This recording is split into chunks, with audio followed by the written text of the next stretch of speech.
प्रताप सरनाईक म्हणून गेल्या अनेक वर्षापासून लोक मला ओळखत आहेत आणि प्रामुख्यानं मी काय अचानक राजकारणामध्ये आलो नाही. वयाच्या 16-17व्या वर्षापासून विद्यार्थी संघटनेचा एक कार्यकर्ता आणि त्यानंतर विद्यार्थी नेता म्हणून राजकारणात प्रवेश केला. त्यावेळेस NSUI ह्या विद्यार्थी संघटनेचा शहरामधला एक कार्यकर्ता, नंतर शहरातला पदाधिकारी, नंतर राज्यस्तरीय नेता अशी माझी ओळख होती. आणि अनेक कॉलेज इलेक्शन आम्ही बघितले. त्यावेळेचं ते कॉलेज इलेक्शनचं थरार प्रत्येक कॉलेजेसमधून UR घेऊन यायचे आणि त्यानंतर मुंबई युनिव्हर्सिटीच्या स्टुडंट काउन्सिलच्या इलेक्शनमध्ये आमचे प्रतिनिधी उभे करायचे. असं त्यावेळेचं एक वेगळं राजकारण होतं. परंतु त्या राजकारणामधून एक कार्यकर्ता ॲटोमॅटिक घडला गेला.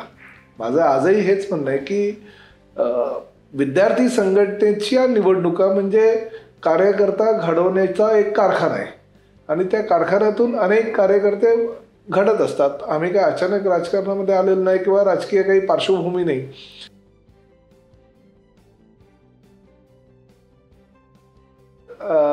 ठाण्यामध्ये आई वडील राहत असल्या कारणानं आई वडिलांकडे आला आणि ठाण्यातच मुलाच्या ॲडमिशनसाठी स्थायिक झाला आणि त्यानंतर लगेच 96 साली परिवहन सेवेचा सदस्य आणि 97 साली महानगरपालिकेचा निवडणूक लढून नगरसेवक अशी ती ठाण्याची प्रताप सरनाईकची ओळख. परंतु फक्त राजकीय क्षेत्रामध्ये पूर्ण करिअर न करता मी राजकीय क्षेत्रात पदार्पण करत असतानाच व्यावसायिक क्षेत्रामध्ये सुद्धा पदार्पण केलं आणि त्यामध्ये चांगलं मला यश प्राप्त झालं. आणि आज मला अभिमान आहे, 2008 साली मी शिवसेनेमध्ये दाखल झालो. 2009 साली ओबळा माजिवडा विधानसभा मतदारसंघातून विधानसभेला मला सीट दिली गेली आणि मी प्रचंड बहुमताने 2009-2014 साली तर निवडून आलोच. कारण 2009 साली शिवसेना भाजपची युती होती. 2014 साली ती युती तुटली आणि मी फक्त शिवसेनेच्या तिकिटावर निवडून आलो. आणि त्यानंतर 2019 साली तर महाराष्ट्रातून 9व्या क्रमांकाचे मताधिक्य घेऊन जवळजवळ 84,008 मतांनी मी एवढ्या प्रचंड बहुमतानं निवडून आलो. तसा माझा मतदारसंघ हा शिवसेनेचा बालेकिल्ला केव्हाच नव्हता, कारण हिंदी भाषिकांची संख्या जास्त आणि त्याचबरोबर प्रामुख्यानं घोडबंदर परिसर आणि मीरा भाईंदर परिसर ह्या दोन्ही परिसरातले जे प्रश्न आहेत ते प्रश्न वेगवेगळ्या स्वरूपाचे असल्याकारणानं ते सोडवण्याचा प्रामाणिक प्रयत्न केला. म्हणून लोकांनी एवढं प्रचंड मताधिक्याने मला निवडून दिलं. त्यामुळे 1 इलेक्शन, 2 इलेक्शन, 3 इलेक्शन, कधी गेले 14 वर्ष कधी निघून गेले हे कळलंही नाही. आणि आता परत पुढल्या वर्षी दुसरं इलेक्शन येणार आहे. त्यामुळे प्रताप सरनाईक ब्रँड म्हणून नव्हे तर एक कामाची आवड आणि एक वेगळ्या प्रकारचं काम आपल्या मतदारसंघात व्हावं ह्या माध्यमातून काम करत गेलो. योगायोगानं राज्याचे मुख्यमंत्री म्हणून गेल्या 17 महिन्यापूर्वी ठाण्याचेच असलेले आणि माझ्या शेजारचाच म्हणजे मला लागूनच असलेल्या मतदारसंघातनं सातत्यानं निवडून येत असलेले एकनाथ शिंदे हे मुख्यमंत्री झालेत आणि मग मला जे हवं होतं माझ्या मतदारसंघातील लोकांसाठी ते मी करत गेलो. जास्तीत जास्त निधी माझ्या मतदारसंघासाठी कसा मिळेल, तो भले MMRDच्या माध्यमातून असू द्या, सामाजिक न्याय विभागाच्या माध्यमातून असू द्या, आदिवासी विकास विभागाच्या माध्यमातून असू द्या किंवा नगर विकास विभागाच्या माध्यमातून असू द्या, मुख्यमंत्र्यांनी भरघोस निधी उपलब्ध करून दिला आणि एक पूर्ण महाराष्ट्रामध्ये सर्वांना आवडेल असा मतदारसंघ चांगला करण्याचा मी प्रामाणिक प्रयत्न केला आणि त्या पद्धतीनं आता काम करतोय. त्यामुळे लोकांनी भरघोस आणि प्रचंड बहुमतानं मला निवडून दिलेलं आणि मला खात्री आहे की लोकांची कामं अशाच पद्धतीनं आपण भविष्यामध्ये सुद्धा करायला हवीत.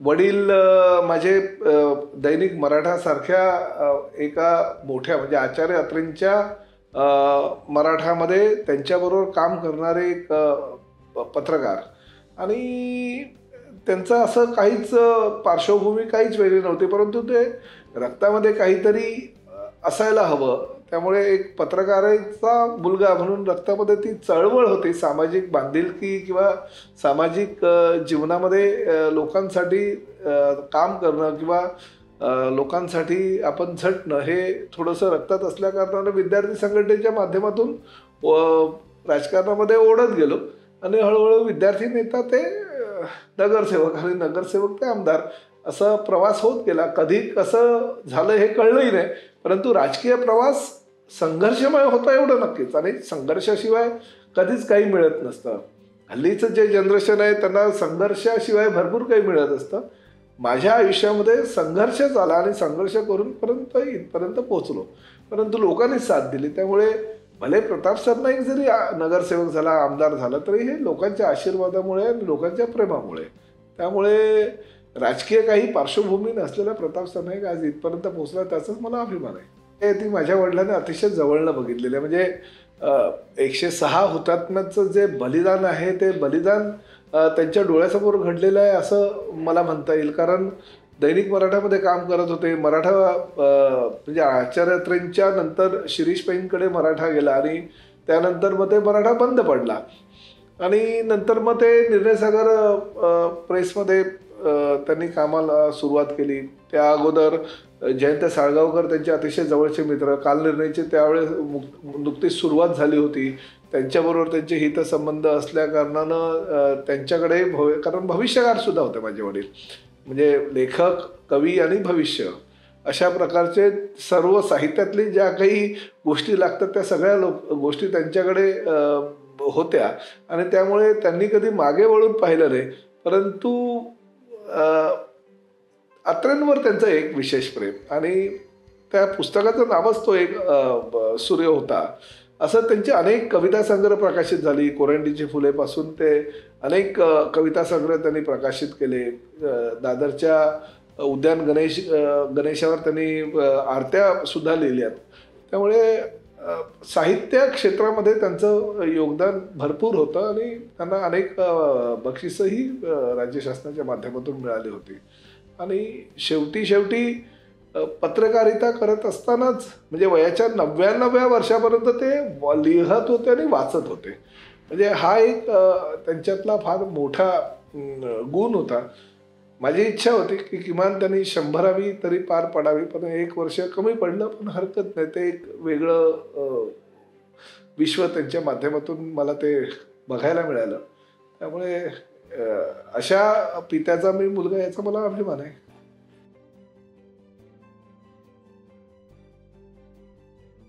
मला त्यांचा नेहमीच आशीर्वाद, किंबहुना दर गुरुपौर्णिमेच्या दिवशी मी त्यांना भेटायला जायचो. प्रत्येक माझ्या उद्घाटनाला असू द्या किंवा भूमिपूजनाला असू द्या किंवा माझ्या घरचे गणपती असू द्या, माझ्या घरचं शुभ कार्य असू द्या किंवा काही घटना माझ्या आयुष्यामध्ये ज्या घडत असताना ते एक साक्षीदार होते आणि प्रत्येक वेळेस माझ्याकडे यायचे. किंबहुना बऱ्याच मोठ्या लोकांना सुद्धा दिघे साहेबांच्या ज्या टेंभी नाक्यावरचं जे त्यांचं कार्यालय होतं त्या कार्यालयामध्ये सकाळी 9 वाजता वगैरे कुणाला प्रवेश मिळायचा नाही, परंतु मला मात्र दरवाजा उघडून त्यावेळेस ते लोखंडी दरवाजा जो आहे तो मी गेल्यानंतर उघडायला सांगायचे आणि मला आतमध्ये घ्यायचे. ते लुंगीवर मस्तपैकी बसलेले असायचे. रात्री 3-4 वाजेपर्यंत त्यांचं जागरण असायचं आणि सकाळी मी जर कधी गेलो तर काही अडचण आहे का म्हणून प्रेमानं विचारायचे. मला आठवत आहे की 97 सालची निवडणूक होती आणि मला काँग्रेसकडनं तिकीट मिळालं होतं. मला असं वाटलं की आता दिघे साहेब आहेत, आपल्यावर प्रेम करतात, आपल्याला इकडे काही शिवसेनेची मतं आहे, त्यामुळे त्याही ठिकाणी आपल्याला मदत होईल. परंतु निवडणूक झाली, मला तिकीट मिळालं आणि जे कालपर्यंत दिघे साहेब माझ्यावर प्रेम करत होते, निवडणूक सुरुवात झाली आणि ते माझ्या विरोधामध्ये उभे टाकले. त्यामुळे असं काही नाही, ते त्या पक्षाशी प्रामाणिक होते. शिवसैनिक कसा निवडून येईल, शिवसैनिक कसा उभा राहील ह्यासाठी प्रयत्न करत होते. परंतु निवडणुका संपल्यावर मग परत गोंधळायला सुरुवात. म्हणजे प्रताप सरनाईक जसा पूर्वी होता तसंच त्यांच्यासाठी.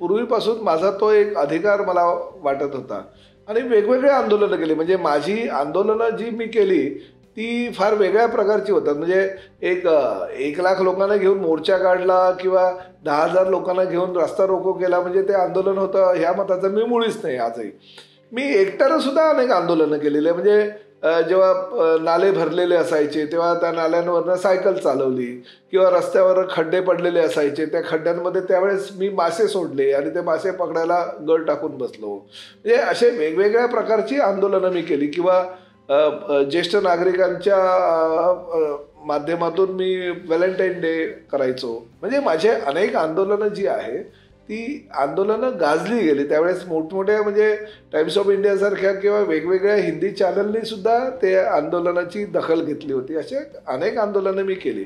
त्यामुळे आंदोलनाचं दुसरं नाव ठाण्यामध्ये प्रताप सरनाईक हे होतं त्यावेळेस. किंवा ऑस्ट्रेलियाचा एक पेंडिंग नावाचा खेळाडू होता, तो शरद पवारांबरोबर अपशब्द बोलला, त्यामुळे त्या पेंडिंगची गाढवाला पेंडिंगचं नाव देऊन त्याची धिंड काढली. असे अनेक आंदोलन आहे जे मी माझ्या माध्यमातून माझ्या कल्पक बुद्धिमत्तेच्या जीवावर ते लोकांपर्यंत पोहोचवले आणि लोकांनी ते मान्य केले. त्याची कसं असतं की आंदोलन मी मगाशीच म्हणालो फार मोठ्या लोकांना घेऊन केलं म्हणजे ते आंदोलन जास्त लोकांना घेऊन केलं होत नाही. तुमचा मॅसेज काय आहे, तुमची भूमिका काय आहे ही शेवटच्या स्तरापर्यंत पोहोचली गेली पाहिजे, त्याला आंदोलन म्हणतात. आणि मी असंच केलं की ज्यावेळेस अशोक चव्हाण मुख्यमंत्री असताना एक नेव्हीची इमारत होती, ती काही राजकारण्यांना दिली जात होती, त्यावेळेस राजीनामा पण द्यावा लागला होता. ती इमारत विधिमंडळाच्या आवारामध्ये जाऊन आम्ही इमारत ती नेली. छोटंसं जे मॉडेल होतं इमारतीचं ते आणि विधिमंडळाच्या आवारामध्ये जाऊन ते तोडलं.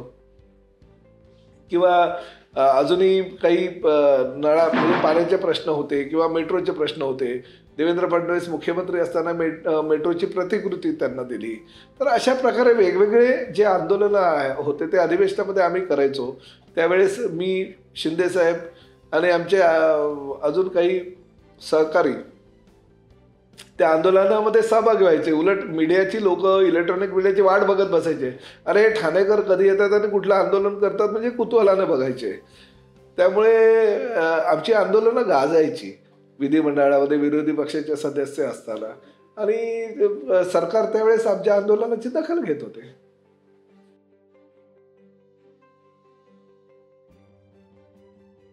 एक दिवस आनंद दिघे साहेबांनी असंच आम्हाला बोलवलं आणि आम्हाला सांगितलं, अरे बाबा त्यावेळेस शिवसेनेची सत्ता होती, आणि आम्हाला सांगितलं, अहो आता तुम्ही विरोधी पक्षातले जरी असं आहेत तरी ज्यावेळेस तुम्हाला सहकार्य हवं असतं त्यावेळेस सहकार्य मी करतोच.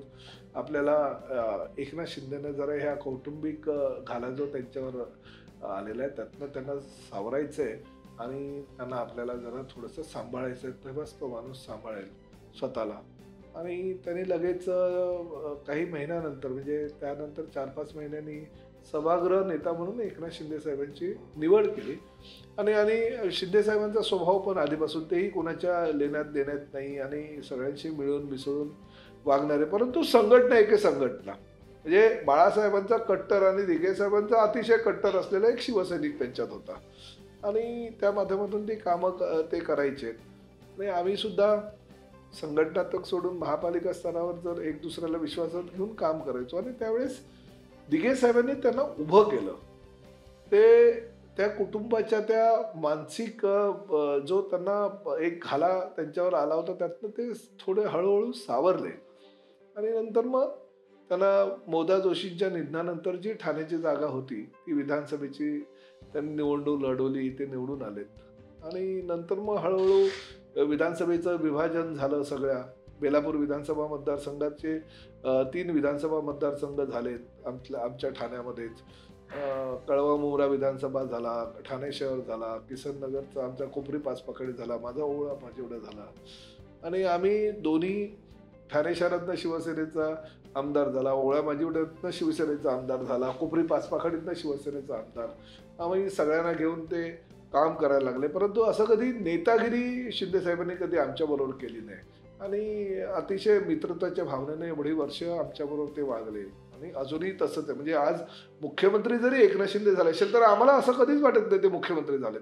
किंवा मला तर असं बोलायला असं वाटतं की त्यांनाही कदाचित कधी कधी वाटत नसेल ते की मुख्यमंत्री आहेत. अशा पद्धतीने ते आत्ताही एक सर्वसामान्य कार्यकर्त्याप्रमाणे किंवा एखाद्या सर्वसामान्य राजकीय पक्षाच्या कार्यकर्त्यांप्रमाणे त्यांची वागणूक असते.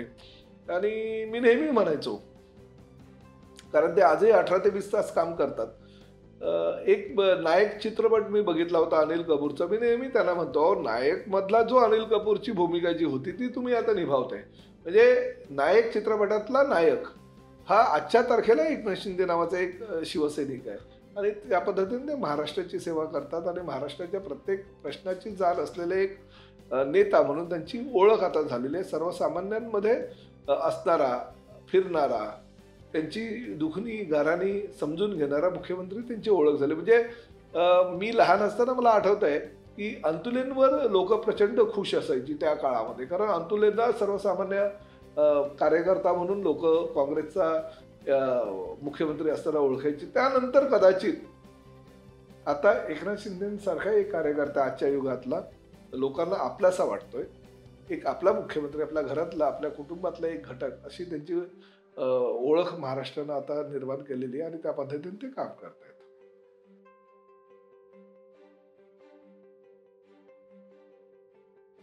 लोकप्रतिनिधी म्हणून काम करत असताना मी काहीतरी वेगळं करायचं माझा नेहमीच भूमिका राहिलेली आहे. रस्ते, गटारं, पायवाटा ह्या ज्या गोष्टी आहेत ते सर्वसामान्य नगरसेवक सुद्धा करतात. काहीतरी वेगळं करायचा माझा प्रामाणिक मी प्रयत्न केला. म्हणजे मी असं म्हणणार नाही मेट्रो मी चालली, पण मेट्रोसाठी मी प्रयत्न जरूर केला. पाण्याचा प्रकल्प मी चालला असं मी म्हणणार नाही, पण पाणी यावं आणि कुठनं यावं, कसं यावं, ती जलवाहिन्या कशा अंतरल्या जाव्या, हा कन्सेप्ट मी पाणी खात्याच्या अधिकाऱ्यांना दिला. आणि त्याचबरोबर प्रामुख्याने माझ्या मतदारसंघात स्विमिंग पूल असावे जेणेकरून चांगले जलतरणपटू माझ्या मतदारसंघात घडावे. मी माझ्या मतदारसंघामध्ये 11 जलतरण तलावांना मंजुरी घेतली, त्यातली 2 तयार झालेत आणि आता 9चं काम चालू आहे. लता मंगेशकर गुरुकुल, संगीत क्षेत्रामध्ये अनेक नामवंत कलावंत ह्या मीरा भाईंदर शहरामध्ये आणि ठाण्यामध्ये आले आणि त्यांना कुठेतरी एक चांगलं स्थान मिळावं आणि स्थान मिळाल्यानंतर ती जबाबदारी सुद्धा मंगेशकर कुटुंबियांनी घ्यावी म्हणून उषा मंगेशकरांना गारणं घालणारा सुद्धा प्रताप सरनाईक आणि ते गुरुकुलचं काम चालू झालं. कचऱ्याचा प्रकल्प, प्रत्येकाला घरामध्ये कचरा नको असतो, परंतु तो आपल्या दारामध्ये सुद्धा टाकलेला चालत नाही, तो दुसऱ्याच्या दारात गेलेला चालेल. म्हणून तो कचरा प्रकल्पाच्या माध्यमातून त्या कचऱ्याचं विकेंद्रीकरण करून त्याचा खत प्रकल्प कसा होईल यासाठी प्राधान्य दिलं गेलं. माझ्या मतदारसंघातल्या ज्या जुन्या विहिरी आहेत ज्याच्यामध्ये सगळं सिवरेज आणि ड्रेनेजचं पाणी जातं आणि ते एकदम घाण पाणी झालं आहे, ते स्वच्छ होऊन लोकांना वापरणं योग्य कसं होईल, किंवा जिम्नॅस्टिक सेंटर, जे मुंबईला मोठमोठे जिम्नॅस्टिक सेंटर आहे ते ठाण्यामध्ये कसे होतील, किंवा सिंधुताई सपकाळांच्या नावानं असलेलं तिरंदाजी प्रशिक्षण केंद्र, किंवा धर्मवीर आनंदीगींच्या नावानं असलेलं जिम्नॅस्टिक आपल्या जिमखाना, किंवा अजूनही काही श्रीनिवास खळे किंवा नामदेव ढसाळांसारखे कविवरे घेऊन त्यांच्या नावानं उभारलेलं उद्यान, किंवा वेगवेगळे असे प्रकल्प जे आहेत या प्रकल्पाच्या माध्यमातून सर्वसामान्य लोकांना एक वेगळं ज्ञान मिळेल, काहीतरी वेगळं पण जाणीव होईल अशासाठी मी प्रयत्न केला. त्यासाठी राज्य शासनाकडनं निधी आला आणि मुख्यमंत्री एकनाथ शिंदे साहेबांनी भरघोस निधी तुम्हाला दिला आणि ते प्रकल्प आता उभारतायत.